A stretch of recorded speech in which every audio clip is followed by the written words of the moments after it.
오늘은 광야에서의 시험이라는 제목으로 말씀을 전하겠습니다. 오늘 본문 말씀은 예수님께서 30세가 되던 때에 사역을 시작하시고 그것을 공생애라고 합니다. 예수님의 공적인 사역을 시작하시고 광야에서 마귀에게 시험을 받으시러 나가는 그러한 장면의 말씀입니다. 이 본문 말씀에서 우리가 주목할 것은 예수님께서 우연히 광야로 나아가서 마귀에게 시험을 받게 된 것이 아니라는 것입니다. 오늘 본문 말씀을 보면 성령님께 이끌려서 마귀에게 시험을 받으러 광야로 가셨다고 말씀합니다. 우리 1절 말씀 한번 보겠습니다. 그때 예수께서 성령에게 이끌려 마귀에게 시험을 받으러 광야로 가사.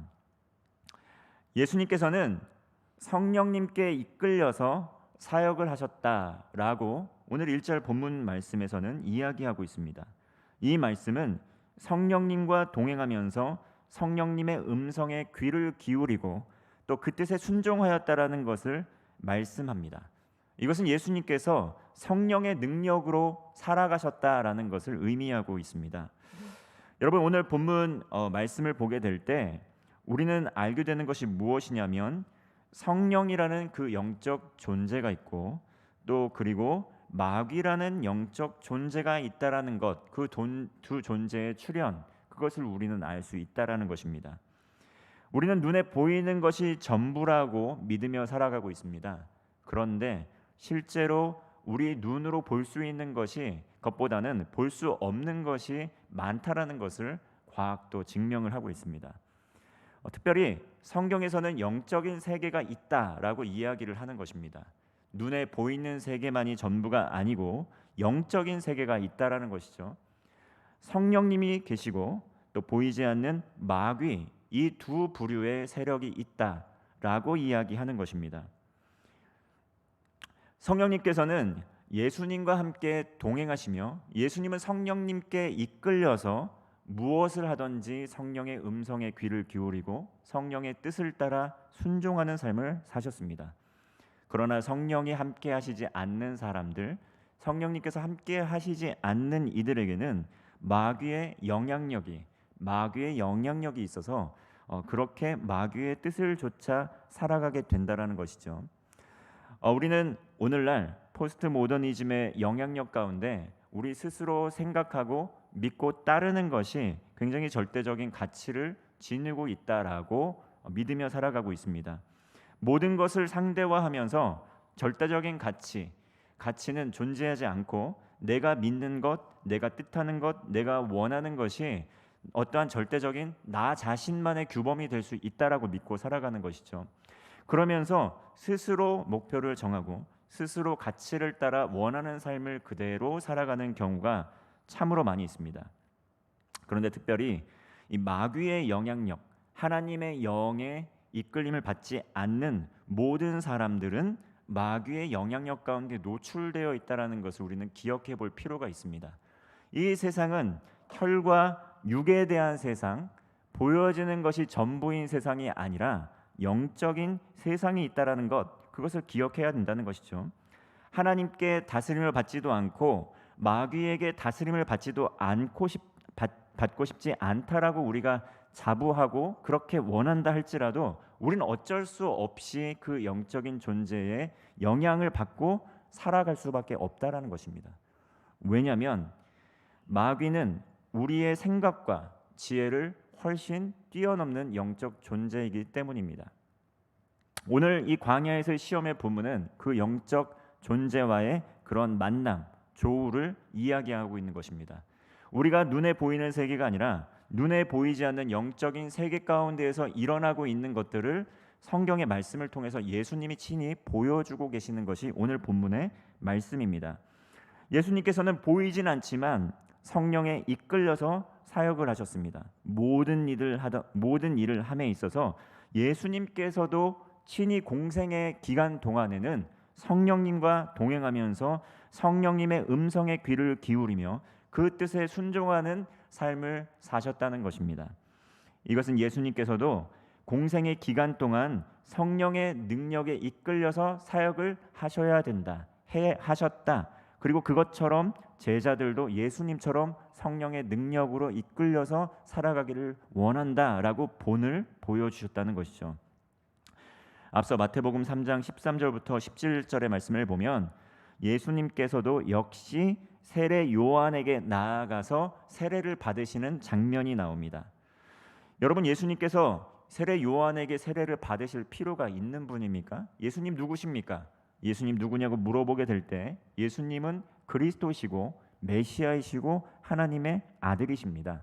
그리고 나와 아버지는 하나라고 말씀하신 것처럼 예수님 그 스스로가 하나님과 동등한 분이시라는 것이죠. 하나님과 동등한 분이 세례 요한과 같은 그러한 인간에게, 사람에게 세례를 받는다는 것, 어떤 그 권위가 차등이 있지 않습니까? 그 사람에게 세례를 받는 것 납득이 되지 않습니다. 세례 요한도 예수님이 다가오실 때 그걸 알았습니다.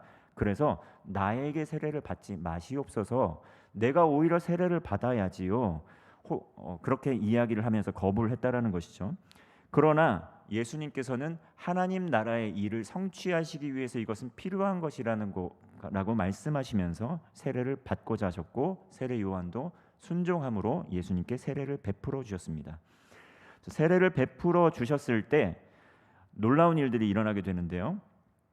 하늘로부터 성령님, 비둘기와 같은 성령님이 예수님께 임하였다라는 그 장면을 볼 수 있습니다. 그리고 성령님께서 예수님의 사역 가운데 이제 동행하시기 시작하셨구나, 함께 하시기 시작하셨구나 라는 것을 보여주고 있습니다.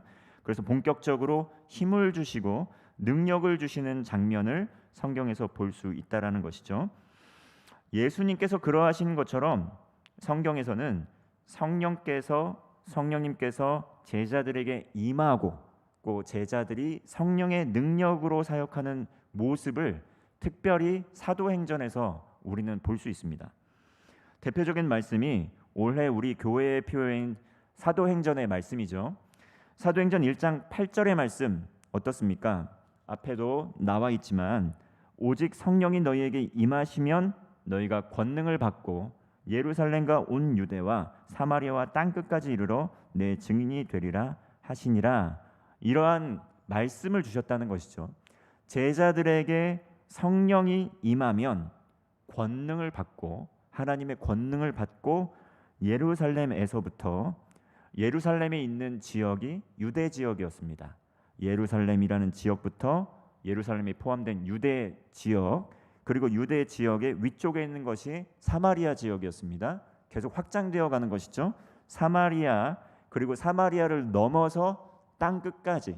그때 당시에 땅 끝은 로마, 스페인을 의미했기 때문에 또 로마, 그 유럽에 있는 그 땅 끝까지 계속 복음이 전파되면서 증인될 것이라고 이야기를 하였고, 사도행전에는 그렇게 증인되는 것이 어떻게 이루어지는지 그 행적을 기록하고 있습니다. 성령의 능력으로 성령님께 이끌려서 성령의 사역이 어떻게 땅끝까지 확장되는 것이 가는 것인지 보여주는 것이 사도행전의 그러한 말씀의 내용입니다. 예수님께서는 성령이 너희에게 임하실 것이다 약속을 하시고 부활하신 이후에 승천을 하셨습니다. 승천하시기 전에 성령님께서 너희에게 임하실 것이다. 나는 비록 하나님의 보좌 우편에 있겠지만 내가 부재한 동안 성령님께서 너희와 함께 하실 것이다. 능력을 주실 것이다. 너희와 동행하실 것이다. 이렇게 약속을 하셨습니다. 그래서 마가의 다락방에서 열심히 말씀과 기도하기에 힘썼을 때 제자들에게 성령 강림 사건이 이루어지게 되었습니다. 이 모든 것들은 영적인 세계에 대한 이야기입니다. 눈에 보이진 않지만 제자들이 말씀과 기도에 힘쓰게 될 때 성령 강림 사건이 일어나게 됐고, 각 나라 족속과 민족의 방언으로 방언을 하기 시작했다라는 것이죠. 마치 다른 사람들이 볼 때 술에 취한 것처럼 엄청난 역사들이 일어났다는 것입니다. 이전까지는 예수님을 부인하면서 떠나가고 변절했던 사람들도 이 성령 강림 사건 날 성령 체험을 하고 나서부터는 예수님을 위해서 기꺼이 목숨을 드리기까지 하는 변화, 삶의 온전한 변화가 일어나게 되었습니다. 이후에 예수님께서 세례를 받으신 후에 성령님께서 임하신 것처럼 사도행전을 보시면 이방인 고넬료와 그의 가정이 세례를 받는 것을 볼 수 있습니다. 성경을 보실 때 이방인이라고 하는 그 이방인을 떠올릴 때 우리를 떠올리면 됩니다. 그 성경에 있는 사람들, 그 이방인을 볼 때 우리도 이방인이구나라고 생각을 하시면 됩니다. 우리도 이방인이었고 고넬료와 그의 가정이 처음으로 이방인이지만 성령 체험을 하면서 생명 얻는 회개, 역사, 구원의 은혜를 처음으로 받고 나서 그리고 그렇게 땅끝까지 복음이 전파되면서 우리나라에까지 복음이 전해지게 됐고 이방인인 우리들도 예수님을 통해서 구원받는 일들이 일어나게 된 것이죠. 사도행전의 역사입니다. 실질적으로 성취가 되고 있죠. 예수 그리스도를 구주로 주인으로 믿고 따르는 그리스도인들에게 하나님의 영이신 성령님께서 함께 하십니다. 그러므로 우리가 왜 매일의 삶에서 거룩과 성결의 삶을 살아야 할까요? 거룩한 것과 거룩하지 않은 것이 함께 한다는 것은 있을 수가 없습니다. 왜냐하면 물과 기름이 섞일 수 없듯이 거룩한 것과 거룩하지 않은 것이 한 곳에 있다라는 것 너무 다르다는 것이죠. 우리 MBTI 많이 보지 않습니까? MBTI에서 어떤 동영상을 보니까 너 뭐냐? 나 E야. 나 I야. 그리고 너 뭐냐? 나 T야. 나 F야. 하면서 완전 극 T구나. 난 완전 극 T를 싫어하는데 완전 극 F구나. 난 극 F를 하면서 서로 너무 다르기 때문에 불편한 마음을 느끼는 그런 꽁트를 본 적이 있는데요.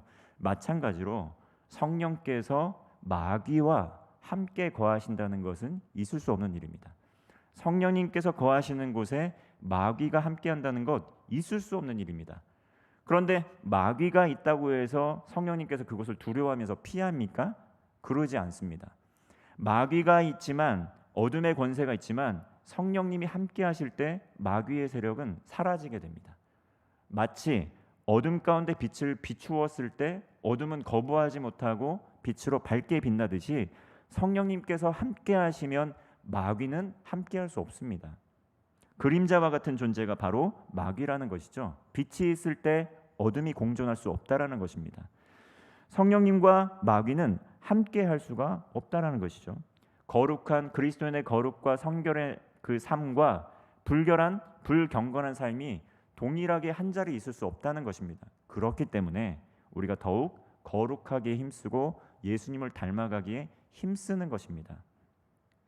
이처럼 예수 그리스도를 구주로 믿고 따르는 우리에게는 거룩과 성결의 영이신 성령님께서 함께 거하시면서 그에 따른 삶의 변화와 어떤 인격의 성장이 이루어지게 된다는 것입니다.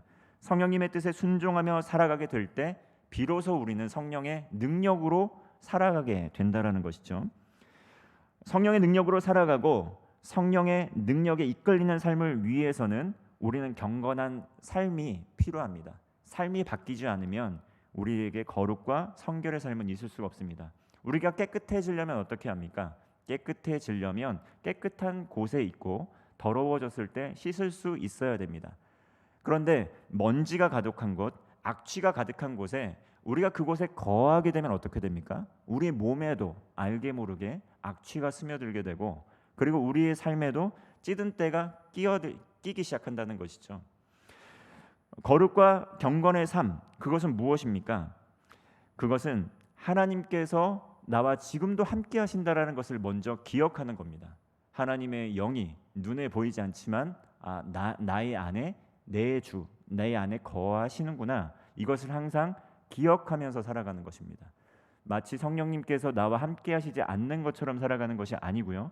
하나님 지금은 내 마음대로 살아야 되니까 나 여기 있을 동안에 잠깐 밖으로 나가 계세요.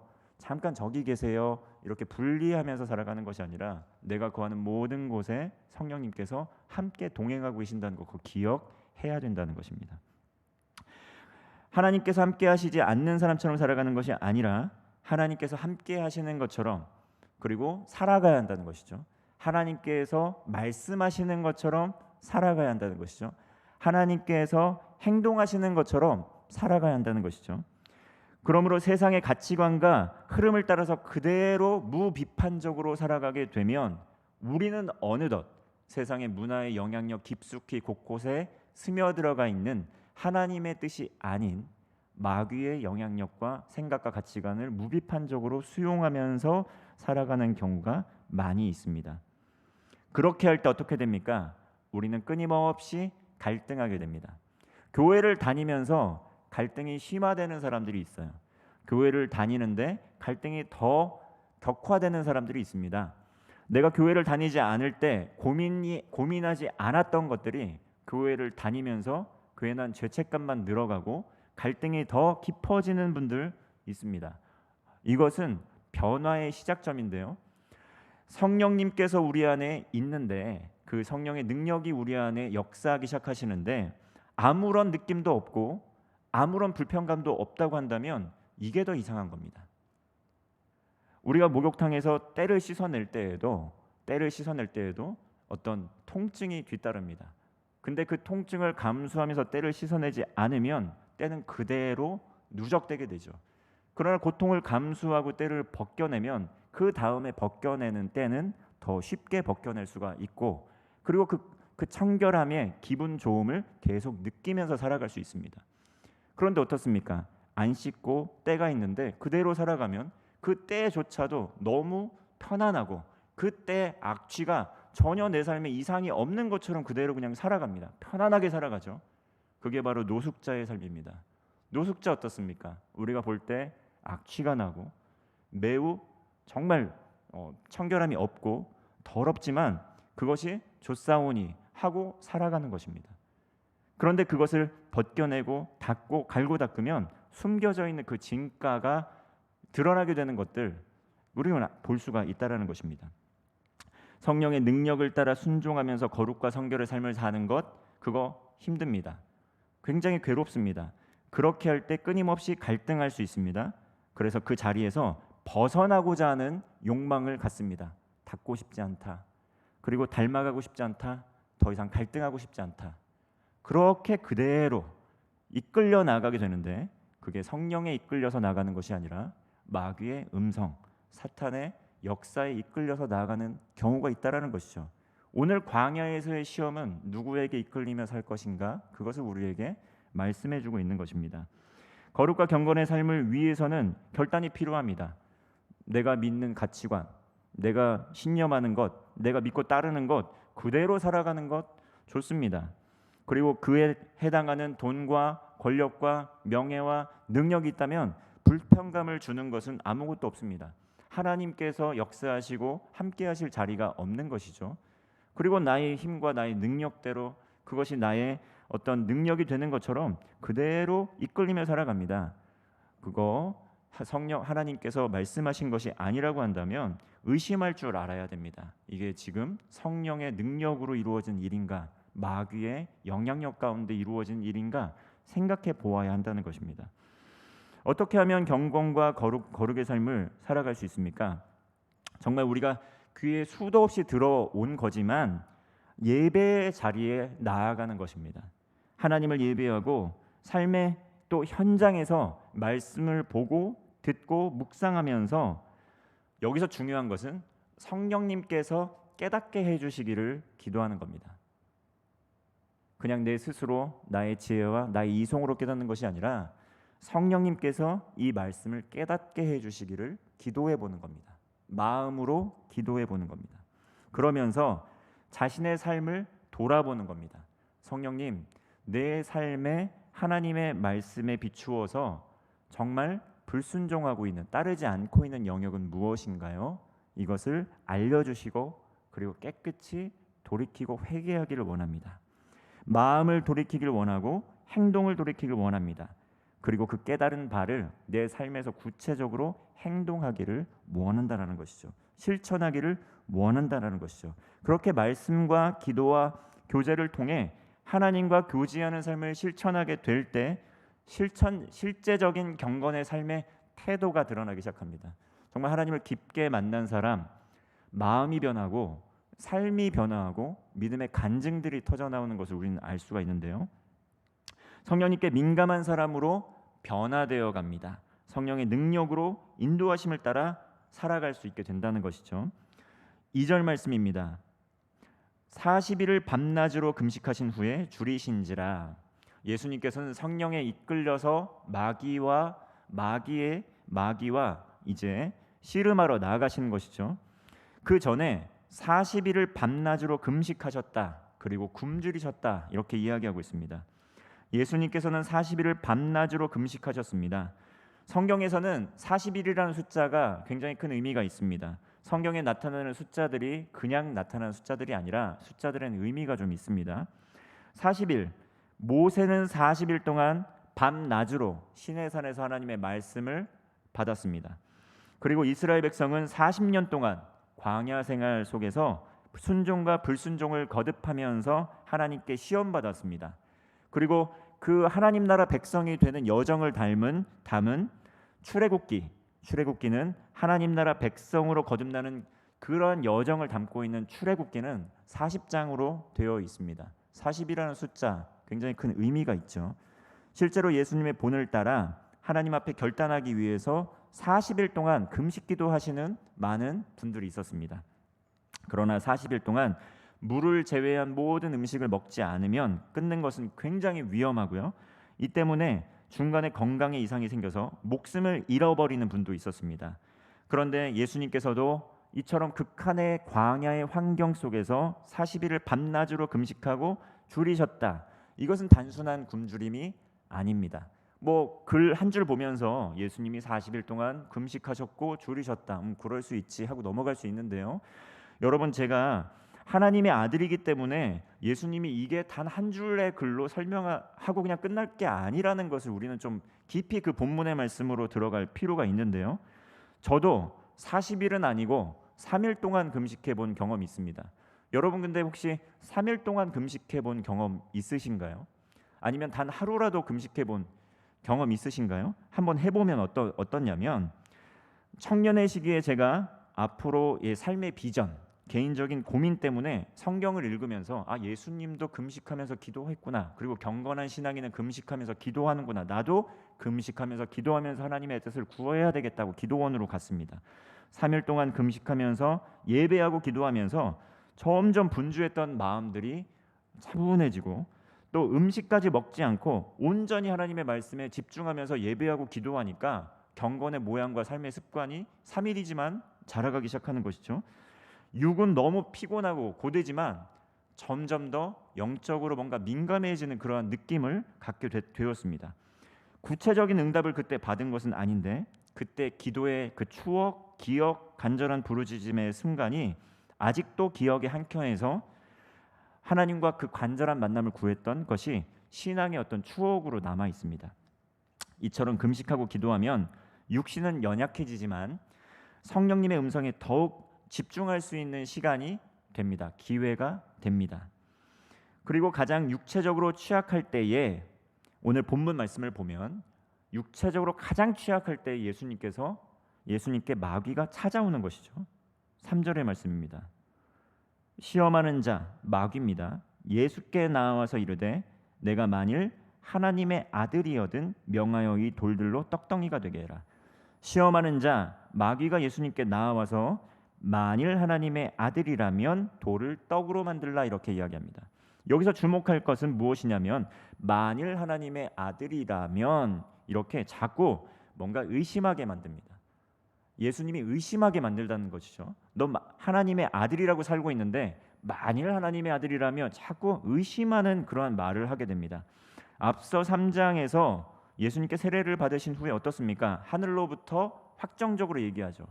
내 사랑하는 아들, 내 기뻐하는 자, 이렇게 불러주시고 명명해 주시는데, 마귀는 나타나서 이렇게 얘기합니다. 만일 네가 하나님의 아들이면, 이라고 이렇게 이야기하는 것이죠. 우리의 삶에서도 동일한 일들이 일어납니다. 만일 네가 하나님의 아들이라면 기도해봐, 응답해 주실 거야. 그리고 우린 열심히 기도를 합니다. 하나님, 나의 기도에 응답해 주세요. 만일 내가 하나님의 아들이라면 기도에 응답해 주세요 하고 간절하게 부르짖다가 두 가지 부류가 있습니다. 어떤 사람은 진짜 응답받아서 원하는 게 성취가 되는 분이 있고, 어떤 분은 전혀 성취되지 않고 최악의 결과를 받아들이는 분이 있습니다. 자, 이럴 때 어떻습니까? 굉장히 큰 시험에 오게 되죠. 굉장히 큰 어려움을 겪게 됩니다. 근데 우리가 기도했던 그 기도 제목, 하나님의 뜻과 얼마나 맞닿아 있습니까? 어느 순간 나타나서 지금 눈에 보이는 것이, 만일 네가 하나님의 아들이라면 요 기도 해봐, 응답해 주시지 않겠냐? 맞아, 나 하나님의 아들이니까 이 기도 기도해볼게. 이렇게 주의를 분산시킨다는 것이죠. 예수님께 마귀가 이렇게 다가온 겁니다.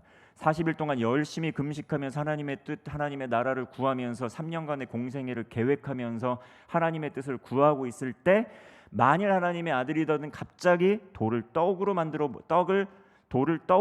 보라고 주의를 분산시키는 겁니다. 욕심과 욕망을 부추기는 거죠. 그리고 능력을 증명해 보라고 부추기는 거죠. 요거 하나님의 뜻에서 계속 벗어난 그런 음성을 들려주고 그렇게 하는 겁니다. 그때 예수님이 뭐라고 하십니까? 돌을 떡으로 만드는 것은 그건 하나님의 나라 일이 아니고 지금은 먼저 그의 나라와 그의 의를 금식하면서 구할 때이기 때문에 마귀야, 나 시험하지 마. 나 떠나가. 내가 기도할 거를 기도하게 해야지 네가 나를 실족해 하려는 기도 제목 가지고 나오지 마 하면서 그거를 딱 끊어버린다는 것이죠. 우리의 삶에서 정말 우리가 그리스도인이 되는 걸 조롱하고 의심하고 비아냥거리는 사람 만나게 되고, 그리고 실제 나의 삶에서 내가 지금 현재 기도 제목으로 삼고 있는 것이 있는데, 과연 그것이 하나님께서 내게 주신 기도 제목입니까? 아니면 말씀 보고 기도하다가 은혜 받아서 내게 주신 비전과 사명으로 하나님께 기도하고 있는 것입니까? 아니면 세상을 둘러보니 돌을 떡으로 만들려고 했던 그러한 것처럼 정말 세상에서 이렇게 되면 높아질 수 있겠다, 이렇게 하면 먹고 살 수 있겠다라는 기도 제목으로 하는 기도 제목입니까? 그것을 우리는 기억해 보아야 합니다. 예수님께서는 말씀하십니다. 사람이 떡으로만 살 것이 아니다, 하나님의 입으로 나오는 모든 말씀으로 살 것이다, 이렇게 말씀합니다. 우리가 더욱 하나님을 알기에 힘쓰고 하나님의 말씀을 더욱 알기에 힘써야 하는 이유는 무엇일까요? 바로 깨어있어 분별력을 잃지 않고 살아가기 위해서입니다. 사람이 떡으로만 살아가는 것이 아닙니다. 이 땅을 살아가는 우리, 떡은 음식을 이야기하고 음식은 생명을 이야기합니다. 그 음식을, 생명을 영위하는 음식을 얻기 위해서 우리는 이 땅에선 돈이 필요합니다. 돈을 얻기 위해선 일자리가 필요하고요. 좋은 일자리 얻기 위해선 대학교부터 좋은 대학교, 또 좋은 동료, 인맥, 그래서 취업 잘 하고 좋은 사람들 만나서, 영향력 있는 사람들 만나서 그래야지 많은 돈을 가져갈 수 있습니다. 그리고 음식을 풍요롭게 얻을 수 있습니다. 그리고 나의 삶에 생명을 보존하면서 나아갈 수 있습니다. 그러나 오늘 예수님께서 말씀하시는 것이죠. 떡으로만 살아가는 게 아니라 하나님의 입에서 나오는 그러한 말씀으로 살아간다. 우린 이것을 기억해야 됩니다. 말씀으로 살아가는 길이 성령의 능력으로 이끌려서 살아가는 길입니다. 말씀을 가까이 하는 삶, 하나님을 알아가는 삶이 성령의 능력으로 이끌리며 살아가는 삶이라는 것입니다. 우리의 삶에 돈은 많아지고 풍요로워지지만 마음은 점점 빈곤해지고 두렵고 외롭고 고통스럽고 염려와 걱정은 더욱더 증가되는 것을 경험하고 있다고 한다면, 내가 하나님의 말씀으로 살아가고 있는 것인가? 아니면 이 돌을 떡덩이가 되게 해보라 하는 마귀의 그러한 도전에 계속 응답하면서 살아가고 있는 것인가? 우리는 기억을 해보아야 한다는 것입니다. 하나님께서는 하나님의 입에서 나오는 말씀으로 살아간다, 오늘 우리에게 말씀하십니다. 광야와 같은 인생길일 수 있습니다. 그러나 광야에서 하나님의 음성이 들려오기 시작합니다. 우리의 삶에서 이 세상에서 먹고 사는 문제, 여러 가지 어려움이 있지만 하나님의 능력 없이 살아갈 수 없다는 것을 늘 깨어 기억하시길 바랍니다. 삶의 방향을 잃고 이스라엘 백성처럼 방황하며 40년의 광야와 같은 인생길 돌아 가나안 땅 들어가는 백성이 아니라 하나님의 말씀에 순종하며 가나안 땅 들어가는 여러분 되시기를 바라겠습니다. 예수님처럼 성령의 능력을 의지해서 성령에 이끌려서 살아가는 여러분 되시기를 바랍니다. 매일의 삶에서 성령 충만함을 위하여 기도하는 여러분 되시기를 바랍니다. 그리고 하나님의 말씀을 가까이 하고 그 말씀을 신뢰하고 만일 하나님의 아들이어든 이 아니라 내가 그리스도인인가가 아니라 나는 그리스도인입니다. 나는 하나님의 자녀입니다. 난 하나님의 사람입니다. 나를 불쌍히 여겨 주옵소서. 성령님 함께하여 주옵소서. 이렇게 말씀을 신뢰하고 믿음으로 살아가는 여러분 되시기를 바라겠습니다. 기도하겠습니다.